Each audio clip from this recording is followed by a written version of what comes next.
യോഹന്നാന്റെ സുവിശേഷം 6-ാം അധ്യായം 60 മുതൽ 69 വരെയുള്ള വചനങ്ങളിൽ വിശുദ്ധ കുർബാനയുടെ സമാപന വാക്യങ്ങളാണ്. വിശുദ്ധ കുർബാനയെ പറ്റിയാണ് 6-ാം അധ്യായത്തിൽ പ്രധാനമായിട്ടും യേശു പഠിപ്പിക്കുന്നത്. ഞാൻ സ്വർഗ്ഗത്തിൽ നിന്നിറങ്ങിയ ജീവനുള്ള അപ്പമാണ്, ഈ അപ്പം ഭക്ഷണത്തേക്കും ജീവിക്കും. എന്റെ ശരീരം ഭക്ഷിക്കുന്ന രക്തം പാനം ചെയ്യുന്നതിനെതിരെ ഞാൻ അവിടെ വസിക്കും. അപ്പോൾ ഇത് വിശ്വസിക്കാനായിട്ട് ഞങ്ങൾക്ക് കഴിഞ്ഞില്ല. ഇതെങ്ങനെയാണ് വിശ്വസിക്കുക? ഈ അപ്പം ഇത് എങ്ങനെയാണ് ഭക്ഷിക്കാൻ കഴിയുക? ഇതെങ്ങനെയാണ് വിശ്വസിക്കാൻ കഴിയുക? അതുകൊണ്ട് ശിഷ്യരിൽ ചിലരെ യേശുവിനെ വിട്ടുപോയി എന്ന് പറയുന്നു. അപ്പോൾ യേശു ജീവന്റെ അപ്പമായി വിശുദ്ധ കുർബാനയെ പറ്റി പഠിപ്പിച്ചപ്പോൾ അത് മനസ്സിലാക്കാനാവാതെ യേശുവിനെ വിട്ടുപോയവർ യോഹന്നാന്റെ സുവിശേഷം ആരംഭത്തിൽ തന്നെ പറയുന്നുണ്ട്, അവൻ സ്വന്തം ജനങ്ങളിലേക്ക് വന്നാൽ സ്വർഗ്ഗീയർ അവനെ സ്വീകരിച്ചില്ല, എന്നാൽ തന്നെ സ്വീകരിച്ചവർക്കെല്ലാം ദൈവത്തിന്റെ മക്കളാകാനായിട്ട് വരം നൽകി. നീ സ്വീകരിച്ചവരെ പറ്റി പത്രോസ്ലീഹ സ്വീകരിച്ചവരുടെ പ്രതിനിധിയായി പറയുകയാണ്, ഞങ്ങൾ ആരുടെ പക്കൽ പോകും? നിത്യജീവന്റെ വചനങ്ങൾ നിന്റെ പക്കലുണ്ട്. ജോൺ 6:68 പറയുന്നുണ്ട്, നിത്യജീവന്റെ വചനങ്ങൾ നിന്റെ പക്കലാണുള്ളത്. അതുകൊണ്ട് ഞങ്ങൾ ആരുടെ അടുത്തേക്കാണ് പോവുക? റോമാക്കാർക്കുള്ള ലേഖനം 10-ാം അധ്യായം 5 വചനങ്ങളിൽ എല്ലാവർക്കും രക്ഷയെപ്പറ്റി പറയുകയാണ്. ലേഖനം 10-ാം അധ്യായം 9-ാം വാക്യത്തിൽ പറയുന്നത്, ആകയാൽ യേശു കർത്താവാണെന്ന് അധരം കൊണ്ടേക്ക് പറയുകയും, ആകയാൽ യേശു കർത്താവാണെന്ന് അധരങ്ങൾ കൊണ്ട് ഏറ്റു പറയുകയും, ദൈവം അവനെ മരിച്ചവരിൽ നിന്ന് ഉയർപ്പിച്ചുവെന്ന് ഹൃദയത്തിൽ വിശ്വസിക്കുകയും ചെയ്താൽ നീ രക്ഷ പ്രാപിക്കുന്നു. ദൈവം അവനെ മരിച്ചവരിൽ നിന്ന് ഉയർപ്പിച്ചു എന്ന് ഹൃദയത്തിൽ വിശ്വസിക്കുകയും ചെയ്താൽ നീ രക്ഷ പ്രാപിക്കുന്നു. പുറപ്പാടിന്റെ പുസ്തകത്തില് 10 കൽപ്പനകളെ പറ്റി പറയുകയാണ്. സീനായി മലയിൽ വെച്ച് ദൈവം മോശയ്ക്ക് 2 കൽപ്പനകളിൽ 10 കൽപ്പനകൾ നൽകി. അതാണ് ദൈവവുമായിട്ട് പഴയ നിയമത്തിൽ ചെയ്ത ഉടമ്പടി, ഓൾഡ് ടെസ്റ്റമെന്റ്. മോശ ദൈവജനത്തിന് വേണ്ടി പറയുകയാണ്, എന്തു പറയുകയാണ്? ഞങ്ങൾ ഈ കൽപ്പന പാലിക്കാനായിട്ട് റെഡിയാണ്. നിങ്ങളുടെ കൽപ്പനകൾ ഞങ്ങൾ പാലിച്ചുകൊള്ളാം. വിശുദ്ധ ഗ്രന്ഥത്തിൽ കൽപ്പനകളെ പറ്റി പറയുന്നത് ദൈവസ്നേഹത്തിന്റെ അടയാളങ്ങളായിട്ടാണ്. ജീവിതത്തിൽ ഭാരമായിട്ടല്ല, ദൈവസ്നേഹത്തിന്റെ അടയാളങ്ങളാണ് കൽപ്പനകളെന്നാണ് വിശുദ്ധ ഗ്രന്ഥം നമ്മെ പഠിപ്പിക്കുന്നത്.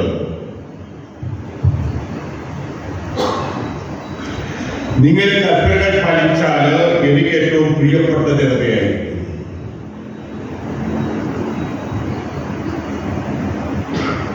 ദൈവം മോശയോട് പറയാണ്, എല്ലാവർക്കും വേണ്ടിയിട്ട് പറയാൻ, നിങ്ങൾ പഴയ യുഗത്തിലെ ദൈവജനം, ദൈവത്തിന്റെ ജനത, എക്കാലത്തുമുള്ള ജനത, ദൈവത്തിന്റെ കൽപ്പനകൾ പാലിച്ചാൽ അവർ പ്രിയപ്പെട്ടവരായിരിക്കും, പ്രിയപ്പെട്ട ജനതയായിരിക്കും, പ്രിയപ്പെട്ട വ്യക്തിയായിരിക്കുമെന്ന്. അപ്പോൾ അവരെ ഏകാസ്വരത്തിൽ അവരോട് ഞങ്ങളെ ഉടമ്പടി കൽപ്പനകൾ പാലിക്കാനായിട്ട് തയ്യാറാണ്. ആദ്യത്തെ 3 കൽപ്പനകൾ നമുക്കറിയാം. 10 കൽപ്പനകൾ ഇവിടെ വായിക്കുകയുണ്ടായി. അത് ദൈവവും മനുഷ്യനുമായിട്ട് ബന്ധപ്പെട്ടിയാണ് ആദ്യത്തെ 3 കൽപ്പനകൾ. എന്റെ ദൈവമായ കർത്താവ് ഞാനാകുന്നു, ഞാനല്ലാതെ മറ്റൊരു ദൈവം എനിക്കുണ്ടാകരുത്. രണ്ടാമതായിട്ട് ദൈവത്തിന്റെ തിരുനാമം വൃഥാപ്രയോഗിക്കരുതെന്ന് കർത്താവിന്റെ ദിവസം സാബത്ത് പരിശുദ്ധമായിട്ട് ആചരിക്കുന്നതാണ് 3 കൽപ്പനകൾ. ഈ കൽപ്പനകൾ പാലിച്ചുകൊണ്ടാണ് പഴയ നിയമത്തിലെ കൽപ്പനകൾ, അതിന് പൂർത്തീകരണമാണ് പുതിയ നിയമം. അതുകൊണ്ട് യേശു പറഞ്ഞത്, ഈ കൽപ്പനകൾ, പ്രമാണങ്ങൾ അതിൽ ലംഘിക്കാൻ വേണ്ടിയിട്ടല്ല, അത് അനുസരിക്കുന്നവരാണ്, ലംഘിക്കുന്നവരല്ല, അത് അനുസരിക്കുന്നവരാണ് ദൈവത്തിന് പ്രിയപ്പെട്ടവനെന്നുള്ള സന്ദേശം യേശു നൽകുന്നുണ്ട്.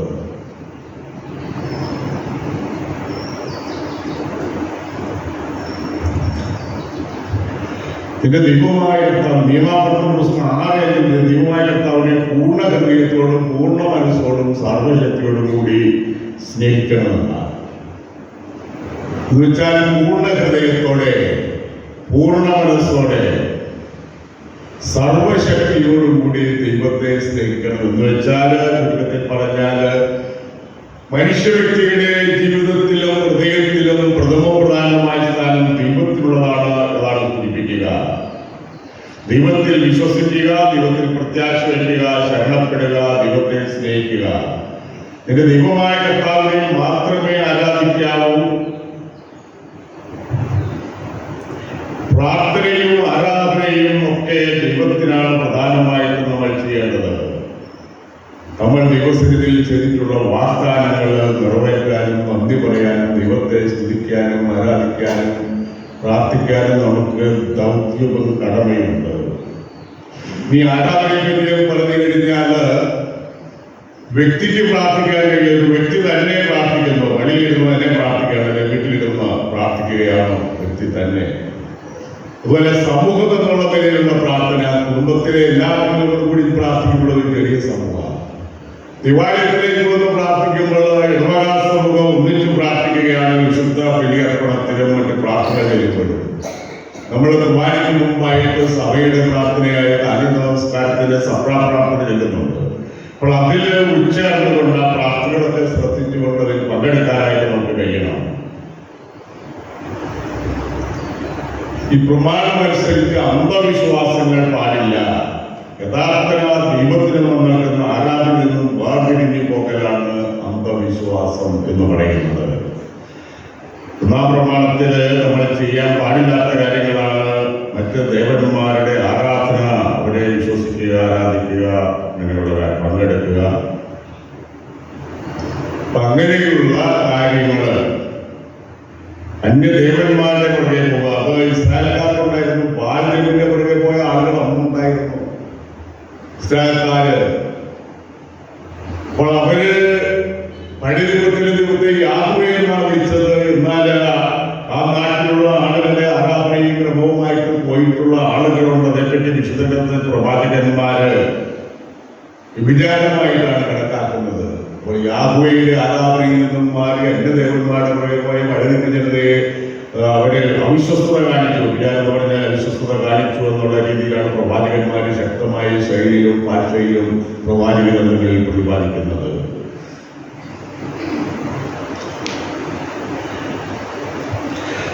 വിശ്വാസത്തിനെതിരായിട്ടുള്ള പാപങ്ങൾ ഒന്ന് അന്ധവിശ്വാസം. വിശ്വാസമുണ്ട്, അന്ധവിശ്വാസമുണ്ട്.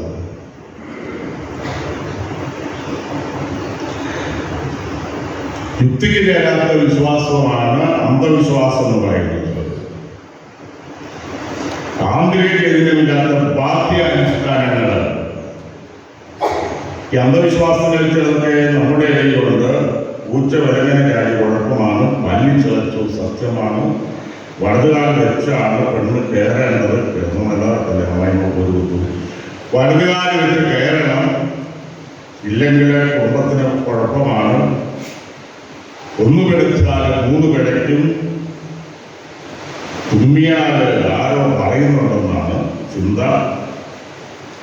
ആരെങ്കിലും കണ്ടു കഴിഞ്ഞാൽ ഇവിടുത്തെ കണ്ണു കിട്ടും. വാഴക്കൊലയോ അല്ലെങ്കിൽ വീട്ടിൽ നല്ല മൃഗങ്ങളൊക്കെ ഉണ്ടെങ്കിൽ ആളുകൾ കണ്ടു കഴിഞ്ഞാൽ കണ്ണു കിട്ടുമെന്നുള്ള ചിന്ത. പിന്നെ കാക്ക ചിലച്ചാൽ ഇരുന്നുകാരുണ്ട്. ഇനിയിപ്പോൾ ഒത്തിരി നമ്മുടെ ആളുകളിൽ ഇങ്ങനെയുള്ള ചില ഒത്തിരി അന്ധവിശ്വാസങ്ങളുണ്ട് ഇങ്ങനെയൊക്കെ. അപ്പോൾ അത് അന്ധവിശ്വാസമാണ്. ഇനി വീട്ടിൽ നിന്ന് ഒരു യാത്രയ്ക്ക് പോയിട്ട് റോഡ് കയറിയാൽ അതുകൊണ്ട് കാര്യം നടക്കുകയല്ല എന്ന് വിശ്വസിക്കുന്നവരുണ്ട്. യൂറോപ്പിലുണ്ട്. 13 നമ്പർ മുറിയിലാരും താമസിക്കാറ്. യൂറോപ്പിലുണ്ട് അന്ധവിശ്വാസം. സാഹിത്യത്തിലില്ല. 13 നമ്പർ മുറി, ആ മുറി ആരും താമസിക്കരുത്. ഇതൊന്നും വിശകാരമാണ്. ഇതെല്ലാം അന്ധവിശ്വാസത്തിന്റെ തലത്തിൽ വരുന്നതാണ്. കർത്താവ് ഭവനം പണിയുന്നില്ലെങ്കിൽ പണിക്കാരെത്തുവാനും വ്യക്തമാണെന്ന് സങ്കീർത്തനം 127:1 പറയുന്നുണ്ട്. അപ്പോൾ നമ്മളൊരു വീട് പണിയുമ്പോൾ പ്രാർത്ഥിച്ചുകൊണ്ട് ആരംഭിക്കുക. ഇപ്പൊ എഞ്ചിനീയർമാരാണ് കുറ്റക്കാരിക്കുന്നത്, പണ്ട് ആശാരിമാരാണ്. തച്ചുശാസ്ത്രം അനുസരിച്ചാണ്.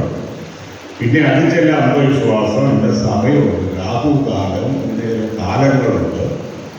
ആ കാലത്തിന് മുമ്പ് കല്ലിട്ടില്ലെങ്കിൽ കുഴപ്പം, പിന്നെ പഞ്ചലോകം തട്ടണം, പിന്നെ സ്വർണ്ണമായിക്കൊണ്ട് പോകരുത്, പിന്നെ നാണയങ്ങളൊക്കെ കല്ലിൻ്റെ അടിയിൽ വെക്കണം വിശ്വസിക്കുന്നതോടൊപ്പം. ഇതൊക്കെ അന്ധവിശ്വാസം. പഞ്ചലോകം, സ്വർണം ഇതൊക്കെ ഇട്ടാലേ കുറയ്ക്കുമെന്ന് വിചാരിക്കുന്നത് അന്ധവിശ്വാസത്തിൻ്റെ തലത്തിൽ വരുന്നത്. വിഗ്രഹാരാധന എന്ന് പറയുന്നത് സൃഷ്ടികൾക്ക് ദൈവത്തിന്റെ സ്ഥാനം ദൈവികത കൊടുക്കുക. അപ്പൊ ആ ദൈവങ്ങൾക്ക് വേണ്ടി കൊടുക്കുക. ഈ ലോകത്തിലെ എല്ലാ മനുഷ്യരും മനുഷ്യരാണ്. ഞാനിങ്ങനെ ദൈവങ്ങളാക്കേണ്ട കാര്യമൊന്നുമില്ല. വിശുദ്ധരെന്ന് പറയുന്നത് ദൈവങ്ങളല്ല. വിശുദ്ധര് ദൈവത്തിന്റെ കൃപയിൽ നന്മയിൽ ജീവിച്ച് മാതൃകാപരമായ ജീവിതം കഴിച്ചുകൊണ്ട് നമുക്ക് മുമ്പേ കടന്നുപോയ നമ്മുടെ സഹോദരങ്ങളാണ് വിശുദ്ധര്. അവർ ദൈവങ്ങളല്ല. ആരാധനയും സ്തുതിയും ബഹുമാനം ദൈവത്തിന് മാത്രമാണ്. വിശുദ്ധരെ നമ്മൾ ആദരിക്കുന്നു, വണങ്ങുന്നു, മാധ്യസ്ഥം തേടുന്നു. അതാണ് വിശുദ്ധരുടെ. എന്തുകൊണ്ടാണെന്ന് ചോദിച്ചാൽ അവർ നമുക്ക് മുമ്പേ ജീവിച്ച് നന്മയുടെ ജീവിതത്തിലേക്ക് കെട്ടിപ്പടുത്ത് ദൈവത്തിന് പ്രിയങ്കരായിട്ട് വിശുദ്ധിയിൽ വളർന്ന് കടന്നുപോയവരാണ്. അതുകൊണ്ടാണ് വിശുദ്ധരെ നമ്മൾ ആരാധിക്കുന്നത്. ഏഷ്യാ പ്രവാചകൻ 43:10 പറയുന്നത്, എനിക്ക് മുമ്പ് മറ്റൊരു ദൈവം ഉണ്ടായിട്ടില്ല, എനിക്ക് ശേഷം മറ്റൊരു ദൈവം ഉണ്ടാകുകയില്ല എന്നാണ് ഏഷ്യാ പ്രവാചകൻ പറയുന്നത്.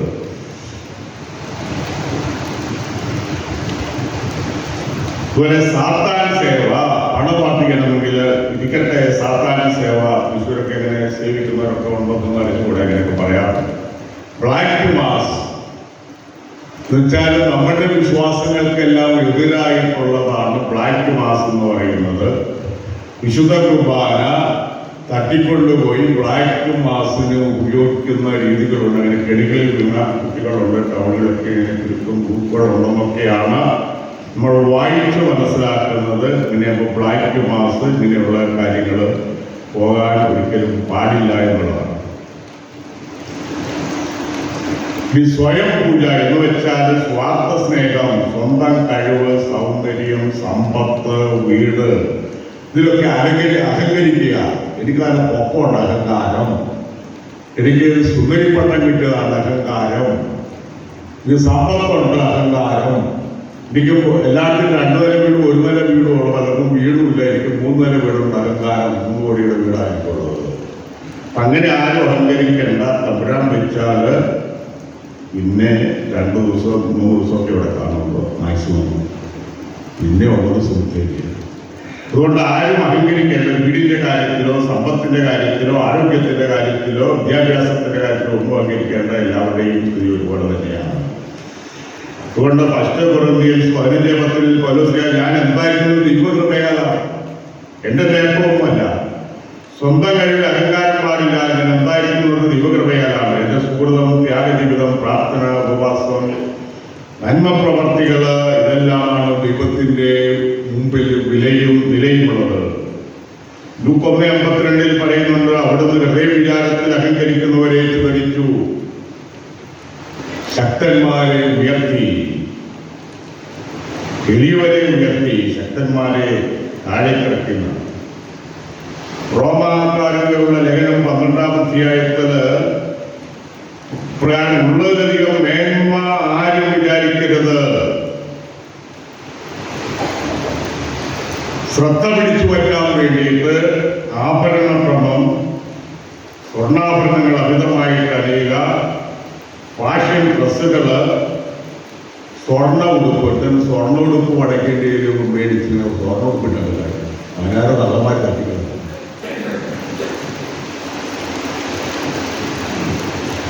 വ്യക്തിപൂജ പാടില്ല. എന്നെക്കാളധികം അപ്പനെയോ അമ്മയെയോ സ്നേഹിക്കുന്നവൻ എനിക്ക് യോഗ്യനല്ല. മത്തായി 10:37 അപ്പനെയോ അമ്മയെയോ ബന്ധുക്കളെയോ മക്കളെയോ സഹോദരങ്ങളെയോ ആരെ എല്ലാറ്റിലും ഉപരിയായിട്ടുള്ള ജീവിതത്തിലെ ഹൃദയത്തിലുള്ള പ്രഥമ സ്ഥാനം ദൈവത്തിലുള്ളതാണ്. അത് കഴിഞ്ഞിട്ടാണ് ദൈവത്തിലാണ് മക്കളെയും ജീവിതപങ്കാളിയെയും മറ്റെല്ലാവരെയും കാണേണ്ടത്. പിന്നെ താരാരാധന, സിനിമാ താരങ്ങള്, കായിക താരങ്ങള്, ഗുണ്ടകള്, വീരപ്പനെ പോലെയുള്ളവര്, ഇങ്ങനെയുള്ളവരെ ആരാധിക്കാൻ പാടില്ല.